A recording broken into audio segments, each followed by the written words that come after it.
দেশের বৈরী আবহাওয়া ও তীব্র দুর্যোগের মধ্যেও কেন এইচএসসি পরীক্ষা চালু রাখা হলো সেই চলমান বিতর্কে সংসদে নিজের অবস্থান ব্যাখ্যা করেছেন শিক্ষামন্ত্রী আনম এহসানুল হক মিলন।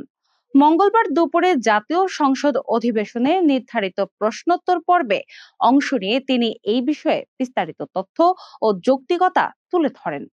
এইচএসসির মতো অত্যন্ত সংবেদনশীল ও গুরুত্বপূর্ণ একটি পরীক্ষা কেন সাময়িক পেছানো হলো না তা জানতে চেয়েছিলেন স্বতন্ত্র সংসদ সদস্য রুমিন ফারহানা।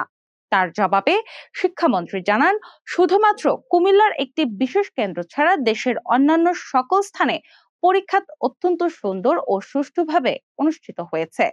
আবহাওয়া অফিস, স্থানীয় জেলা প্রশাসক ও ইউএনের সাথে নিবিড়ভাবে আলোচনা করে সম্মিলিত সিদ্ধান্তের ভিত্তিতে পরীক্ষা সচল রাখার সিদ্ধান্ত নেওয়া হয়। সম্প্রতি দিনগুলোর অতিবৃষ্টির কারণে ঢাকা সহ দেশের বিভিন্ন অঞ্চলে তীব্র বন্যা ও জলাবদ্ধতার সৃষ্টি হওয়ায় শিক্ষার্থীদের যাতায়াতে চরম ভোগান্তি পোহাতে হয়। এমন পরিস্থিতিতে চট্টগ্রাম শিক্ষা বোর্ডের অধীনস্থ সকল পরীক্ষা বৃহস্পতিবার পর্যন্ত স্থগিত রাখা হলেও অন্যান্য বোর্ডের পরীক্ষা যথারীতি চলমান রয়েছে।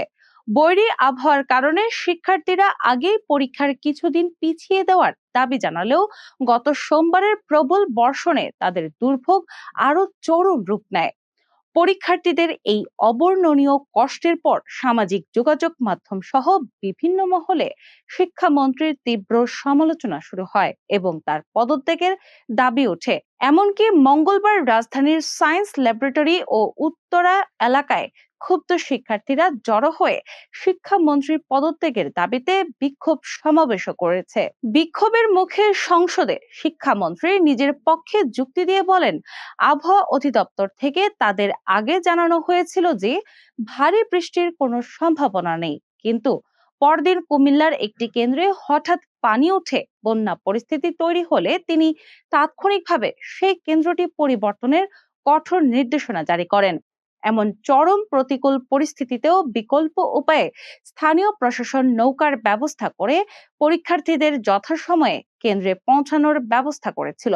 একই সাথে চলমান পরীক্ষার পদার্থ বিজ্ঞান প্রশ্নপত্রে ভুল থাকার বিষয়ে জানতে চাওয়া হলে শিক্ষামন্ত্রী নিজের মন্ত্রণালয়ের সীমাবদ্ধতার কথা স্বীকার করেন। তিনি জানান, অত্যন্ত দ্রুততার সাথে প্রশ্নপত্র তৈরি ও যাচাই করার কারণে মূলত পদার্থবিজ্ঞান পরীক্ষার দুটি প্রশ্নে অনাকাঙ্ক্ষিত ভুল থেকে গেছে। সব মিলিয়ে পদত্যাগের দাবির মুখে সংসদে দাঁড়িয়ে শিক্ষামন্ত্রী তার গৃহীত সিদ্ধান্তগুলোর পক্ষে সাফাই গিয়েছেন এবং বর্তমান পরিস্থিতি স্বাভাবিক রাখার প্রতিশ্রুতি দিয়েছেন।